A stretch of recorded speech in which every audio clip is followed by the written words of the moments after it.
Access granted.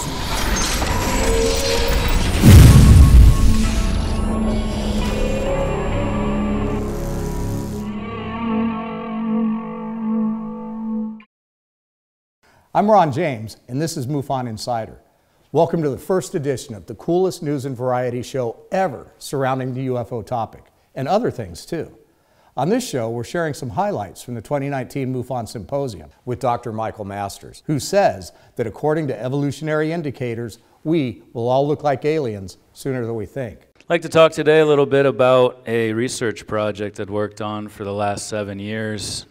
Next, we'll share some UFO reports from all over the world, what's happening in the sky. Also, I have a little bit of insider information on Project Blue Book to show. You'd never guess what episode 1 of season 2 is going to cover. You thinking what I'm thinking? Yep. But wait, there's more. What's up with SpaceX? And what happened recently at Bigelow Aerospace? Then in our final segment, the story surrounding unidentified aerial phenomenon is starting to get really strange, like it wasn't already. Could it be that this whole thing has been the US Navy's secret program all along? That would not be cool. It's like, haha, gotcha, just another secret project. Hopefully that's not true. We'll take a closer look. Finally, someone will be sitting in this chair, or a similar chair. All of that, exclusive MUFON Insider information, and more.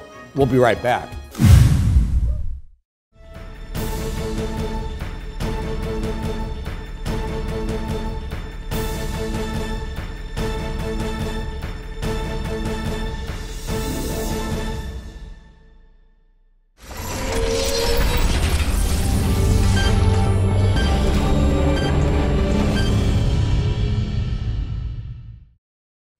Welcome back.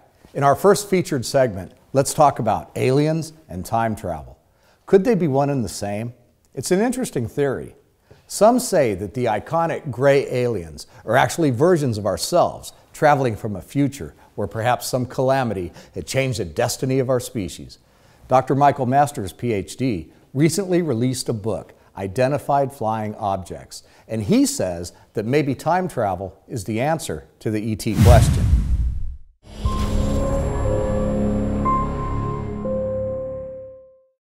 I'd like to talk today a little bit about a research project I've worked on for the last 7 years, as Bill mentioned in that introduction, tying together a number of different scientific disciplines to build a case around time travel as an explanation for the UFO phenomenon, something many of you are familiar with since publishing this book.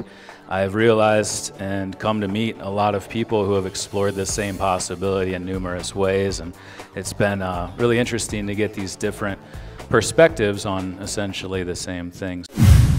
The main things I focus on are the long-term evolutionary trends in hominin evolution, and the most dominant one is an increase in our cranial capacity, our brain size, and a reduction in our facial anatomy. So our faces shrink down. There's been a reduction and a retraction of our lower face in association with our brains expanding and moving out over top of the eyes. It's increased in the frontal lobe, the temporal lobes, the parietal lobes, and we've just become more rounded in our skulls and our heads, and our faces have shrunk. So if those trends continue into the future, regardless of what happens in the context of where we end up, if we destroy Earth and have to live in space or on the moon or elsewhere, even outside of those environmental variables, we are likely to still see these same craniofacial trends that have persisted throughout the last 6 million years of hominin evolution. And in that case, we would expect that we would look like this quintessential archetypal alien form with the big round heads, the big eyes, the small faces. So I think the UFO is the time machine, and the fact that they're able to slow down and speed up with inertial forces that would crush anything inside.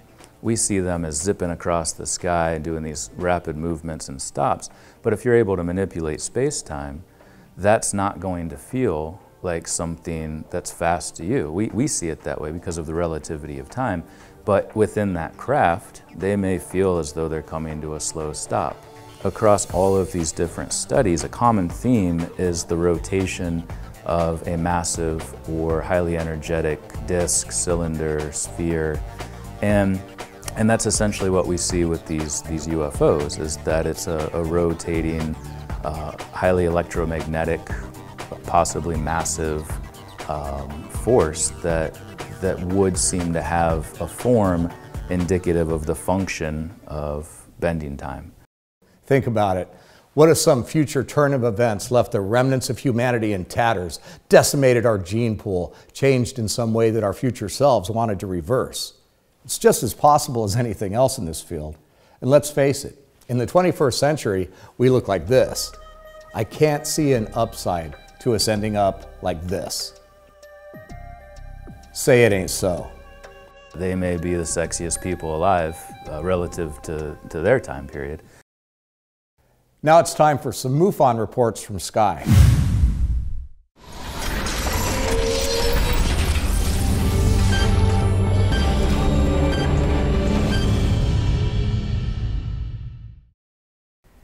Case 94699.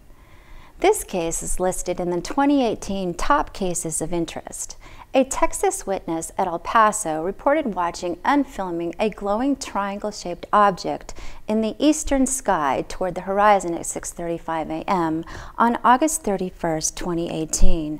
Witness states that he saw the object appear to hover in the sky and reflected the sunshine. The object appeared to be solid. The conclusion is that the pictures do not look like any known aircraft. Here's the video we have on this.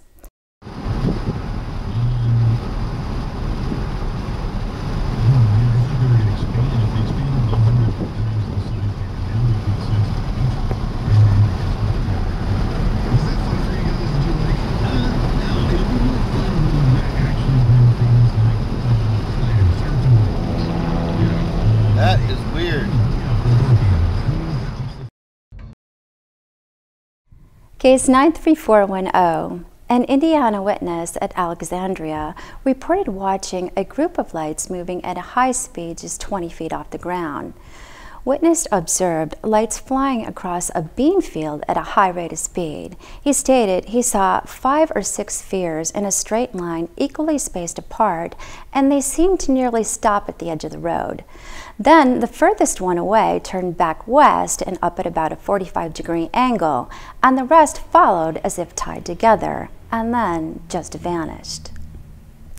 The second witness described it as similar to a row of very bright streetlights, and she also said she thought it moved more like a fighter jet flying at a very low altitude across the field, before she realized it was a row of lighted orbs. The spheres were not more than 15 to 20 feet above the ground and were around 10 to 15 feet in diameter. Case 94524. A Portuguese witness at Funchal reported watching 3 lights that formed a triangle in an ascending path from south to north on August 30th, 2018, according to testimony. The 3 lights rotated together slowly as if they were a single triangular object. The separation of lights was approximately the size of more than 1 coin. The report states that the objects witnessed were not Chinese lanterns, drones, or satellites. Case 96805. A Texas witness at McKinney reported watching an oval-shaped UFO in the sky on December 1st, 2018, with an actual landing, leaving behind not only ground markings as tangible evidence, but also skin markings on one of the witnesses. The case is listed in the 2018 top 10 cases of interest. The object had a horizontal string of at least 20 extremely bright ice-white lights with blue in the center and a fusing pattern inside each bulb. It also had random red lights around the horizontal lights. The red lights were smaller than the white lights. The craft is reported to be 30 feet wide and 16 feet tall. Following the sighting, there were evident burn marks where the UFO had landed. Here's one more. The famous Tic Tac UFO has been rendered by a lot of shows and videos, but it's always this tiny little Tic Tac off in the distance. And when we think of Tic Tacs, we think of these small little mints. I put together a graphic just to point out that these vehicles are actually pretty big. Here's a drawing that puts this into perspective. Taking the approximate length of an F-18 of 56 feet and the reported length of the Tic Tac UFO of around 40 feet. This thing's pretty big next to the plane. Imagine how it would feel to see these up close next to your jet. For more information about these and other reports, please be sure to visit MUFON.com and check out the wealth of cool stuff to feed your UFO-hungry mind.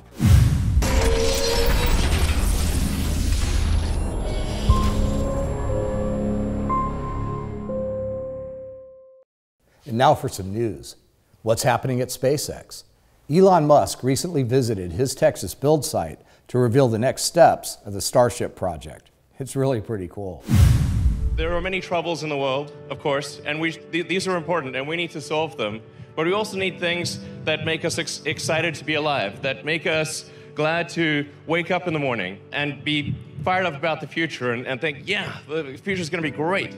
You know, and this space exploration is one of those things. But in a blow to us all, Elon reaffirmed that he hasn't seen any evidence of extraterrestrials. I have something to say about that. I'm a huge fan of Elon Musk, and I'm a huge fan of SpaceX. So I was a little bit disappointed when he gave the speech in Texas a few days ago and talked about how he did not have any knowledge whatsoever of any non-human intelligence engaging the human race. I think that that's just a little bit hard to believe, and I know most of you out there are going to agree with me. Now let's take a look at what Elon said.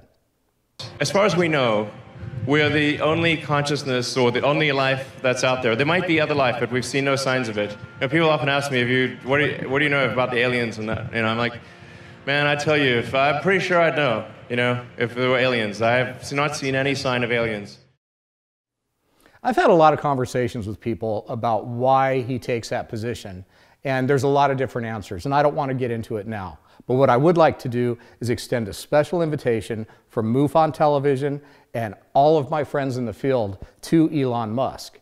If there's anybody out there that's done credible research and has overwhelming, compelling evidence, they're in my Rolodex.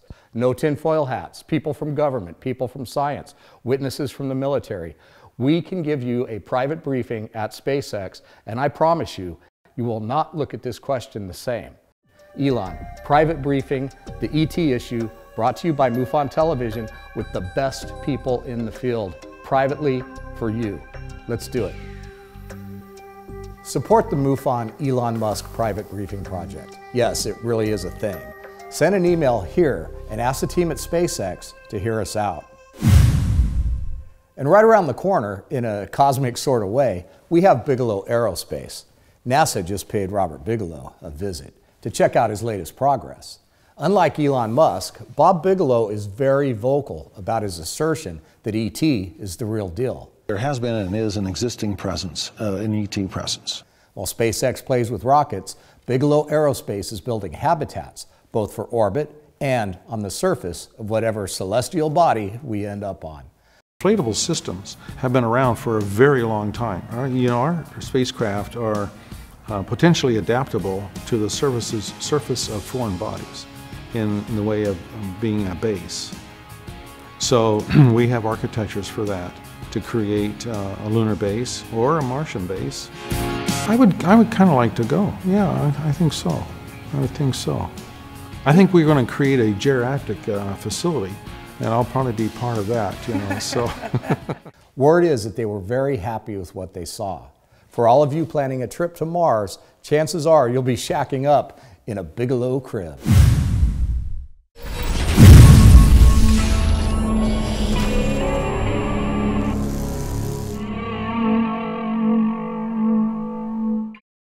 Okay, so I promised some inside information on Project Blue Book to show.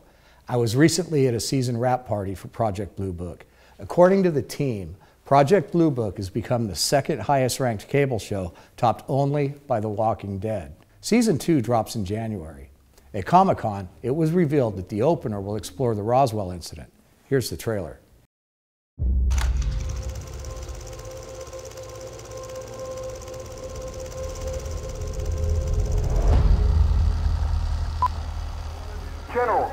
Pilots reporting the recovery of a crashed flying saucer. Is this the proof that extraterrestrial life exists? Gentlemen, please. There's no need to panic. This is all a simple mistake. But we brought the man who started all of it, so why don't we hear him talk? My name is Jack Wilson. I'm a rancher out in Roswell. I was the one that found the wreckage. At first, I didn't know what it was. And what I saw made me afraid, but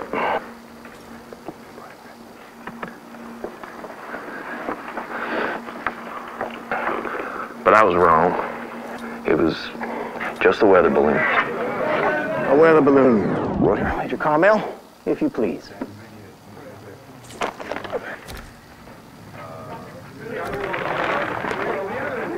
Roswell Daily Record, can you hold that up to the camera? Over here, thank you. Over here, gentlemen. Over here, please. Thank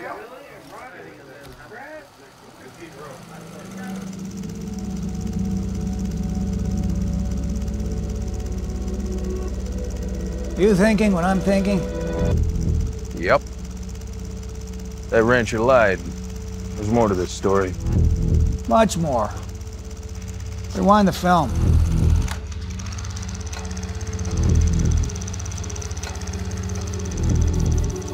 There, stop.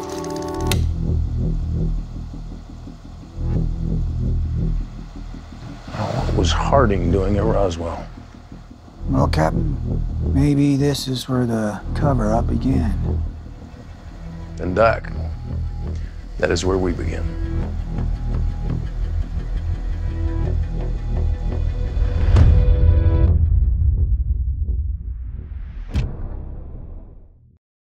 That trailer was cool, but I wonder what else we can find out.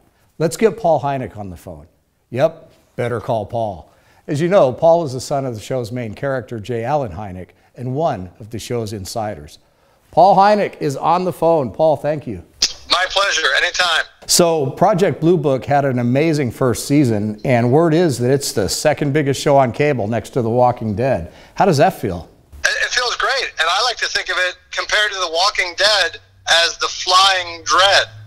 You know what? I bet you've inspired a whole new generation of memes coming out before season 2 just because you said that. UFOs are meme-worthy, that's for sure. The fans here, they want more, so I wanted to call you and see if you can give us any kind of an additional tidbit about what to expect from Project Blue Book season 2.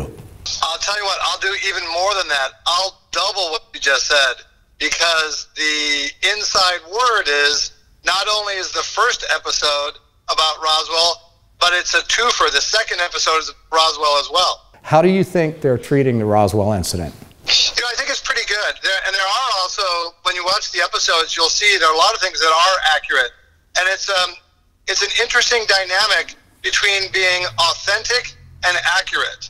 You know, in the first season, each of the episodes was based on a real case and had my parents, but after a few minutes, it started to dramatize things. And that was sort of the formula for the first season. Second season is a little bit different, but it still has that same kernel of authenticity about it in exploring this phenomenon in a respectful way and trying to move the needle on the public discussion in a way that a piece of fiction does, much like Close Encounters back in the day. If you really want to know about these cases more than what's being presented in the show, they give you resources to go in and find out. They are presenting the show as a piece largely of fiction based on true action, on true events, but they do provide a lot of resources for people to learn more about what actually happened in, say, the Gorman dogfight. So, Paul, we're looking forward to season 2. I think that MUFON is going to be involved in some special screenings, and I hope to see you at one of the release parties. Can't wait. Thanks a lot. That's Paul Hynek talking about Project Blue Book Season 2 coming in January. Well, that's what we've got. Stay tuned to MUFON and MUFON TV, and let's see what else evolves as we prepare for Project Blue Book dropping in January. And while we're on the topic of Roswell, I'm working on another film, Roswell Revisited. I've got executive producer of Showtime's movie Roswell, Paul Davids, right here in the studio. And we decked out the set as we talked about the movie and the history that is still relevant today. Here's a peek of Roswell Revisited in another special features segment.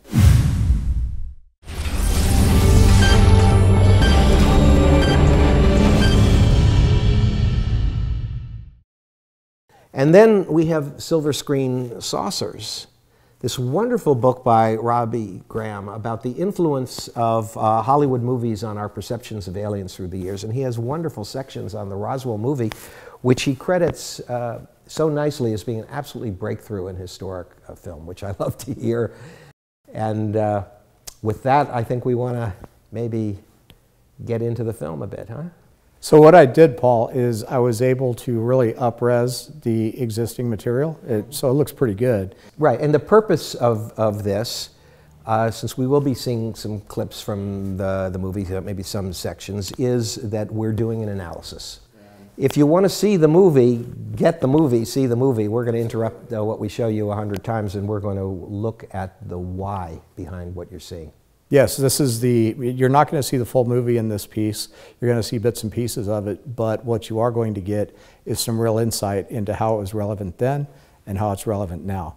So we're going to go ahead and roll chapter 1. We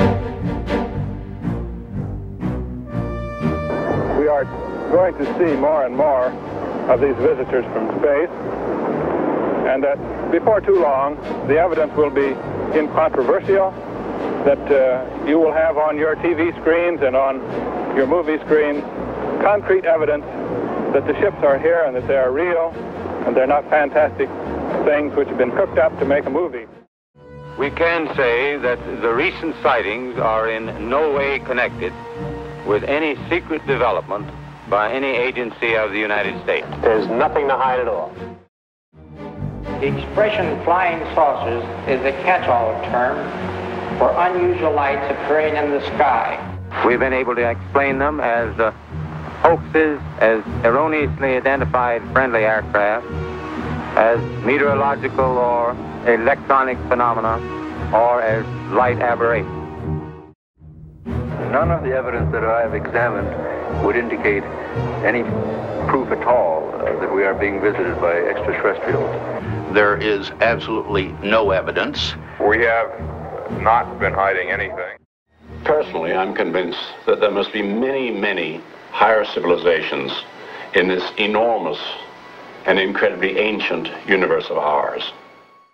So even the opening of this film, 25 years later, reflects a lot of historical significance. We know J. Allen Hynek, although never really being 100% certain of aliens, did in fact give this field a lot of credence and join the field and join the research. And we know that a lot of this other stuff has been proven to be untrue. So even the opening of Roswell with these references to there being nothing to hide is 25 years later just way more meaningful. Access granted.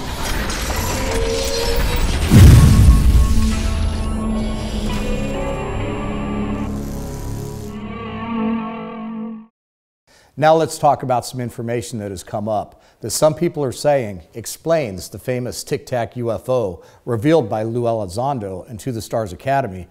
Oh my gosh, dude. Wow, look at it fly. Even the U.S. Navy officially have gone on the record saying that these are truly unidentified objects, displaying flight characteristics that do not exist in any known military inventory. But is this really true? And how serious should we be taking UFOs now that the Navy has confirmed that they do in fact exist? The U.S. Navy has finally acknowledged that videos appearing to show UFOs flying through the air are real. The history of classified programs being mistaken for UFOs is pretty solid.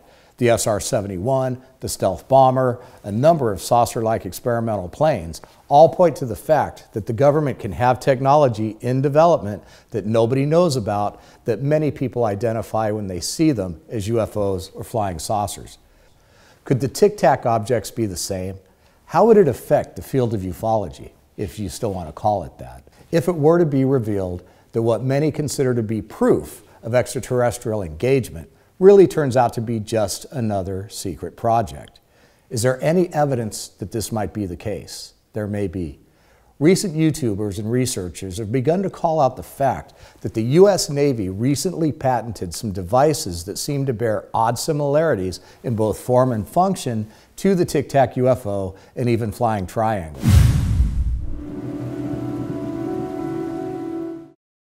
By the time you watch this film, I will not be surprised if in the mainstream media you start seeing more and more leaks, and then eventually a big statement will be made about the technology which the US currently have. From an undisclosed, very reputable source, I have received an email that ties all these stories together. The Tic Tac, the unexplained aerial phenomenon research, the senator's briefing on the propulsion gap are all connected. And in fact, they are all the same story. There's a guy named Dr. Salvatore Cesar Pius. Don't know if I got his name right, but that's how it's spelled. He is the real deal. He's been a staple at the Naval Air Warfare Center Aircraft Division for some time. Finding information about this guy has been pretty tough. He does have a history of submitting patents for extraordinary devices on behalf of the U.S. Navy. Here's one he did in March of 2018 for a plasma compression fusion device. What? Basically, it's a new type of reactor that represents the holy grail of advanced energy generation. But it's this next group of patents that is raising eyebrows currently. Shortly before the famous video rollout in December, patents were granted to the U.S. Navy for 3 devices. The first one, a high-frequency gravitational wave generator. According to the abstract, craft mass reduction effects are achieved by control of the collective quantum fluctuations in the vacuum energy state in the immediate vicinity of the aerospace vehicle or spacecraft's electrified outer mold skin. As a result, extreme craft speeds can be achieved. Number 2, a piezoelectrically induced room temperature superconductor. According to that abstract, the present invention is a room temperature superconductor comprising of a wire which comprises of an insulator core and a metal coating. The metal coating is disposed around the insulator core and the metal coating is deposited on the core. When a pulsed current is passed through the wire while the wire is vibrated, room temperature superconductivity is induced. Now, for those of you who don't really understand what that means, like me, basically a room temperature superconductor that does not involve heat in the process of transferring energy is one of the holy grails of technology. If we've achieved it, that's pretty cool. Number 3, a craft using an inertial mass reduction device. According to the abstract, a craft using an inertial mass reduction device is comprised of an inner resonant cavity wall, an outer resonant cavity, and microwave emitters. The electrically charged outer resonant cavity wall and the electrically insulated inner resonant cavity wall form a resonant cavity. The microwave emitters create high-frequency electromagnetic waves throughout the resonant cavity, causing the resonant cavity to vibrate at an accelerated mode and create a local polarized vacuum outside the outer resonant cavity wall. Now, what that actually means is, like, I don't know, it makes the thing fly, I suppose. These patents bear striking similarity to both the famous flying triangles and also the Tic Tac UFO, and the propulsion and power sources seem to support the type of characteristics depicted in the videos. There's another element to this story. These patent applications were initially denied by the U.S. Patent Office, but an appeal by the U.S. Navy that insinuated that this technology was not only feasible and to some degree operational by us and other countries, such as China, resulted in a reversal of denial decision. So the U.S. Navy got the patents, and we got the flying Tic Tac. Now for some inside information, because that's what we do. I interviewed Ancient Aliens Mike Barra shortly after his appearance on an episode featuring the videos. All along, I have to say, I've had a concern that these objects might be ours. I mean, what better way to reveal a new technology and embarrass the UFO field all at the same time? It's like, haha, just another secret project, no aliens here, move along. Here's what Mike had to say about my question. I'm leaning right now towards all three of them are drones. I know, to me, the gimbal is one where I'm pretty sure it's a stealth drone, probably a version of an X-47B, which I worked on back in the day in 2003, which is around the time the sighting took place. But, you know, there is that weird little field that seems to be around it that Travis and I talked about and got really excited about. And now it's got me questioning everything I thought I knew about the video. And I found some other infrared images of planes, and it is very consistent with, this effect is very consistent with other infrared films of aircraft and so forth shot from behind. So then I was leaning, well, now I'm not so sure there's really anything to that field, but then I've had some discussions this weekend at AlienCon with some very bright people that say that they're from aerospace companies that are working on exactly this kind of thing. Now, keeping in mind that that video is from 03 or 04. Interesting, eh? Now, how about another interesting piece of insider information? Remember Chris Mellon, the former Deputy Secretary of Defense featured on Unidentified? Check out this exchange when I asked about the origin of the Tic Tac UFO based on comments from Lou Elizondo.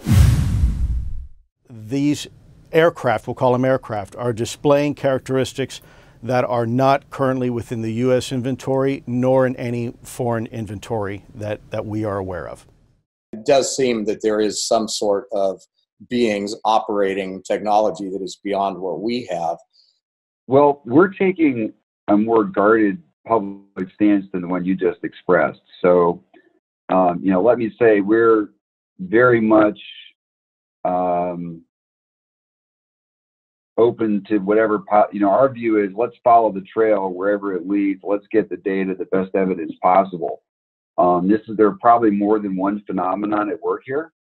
Some of these things may be Russian or Chinese surveillance vehicles. I've actually seen some things in the past that are surprisingly similar to what we tend to think of as UFOs. They actually are associated with other nations. I mean, shockingly so. If you saw one of these pictures, you would absolutely, anybody would say that's a flying saucer.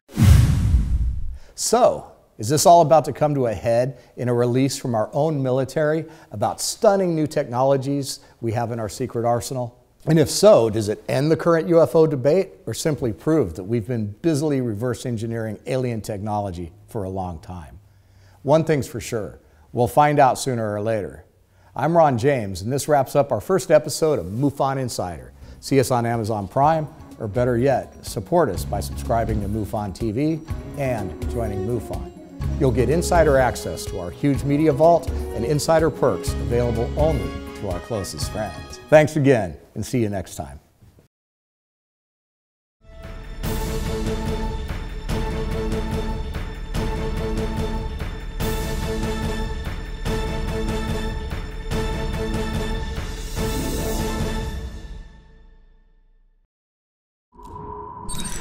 Access granted.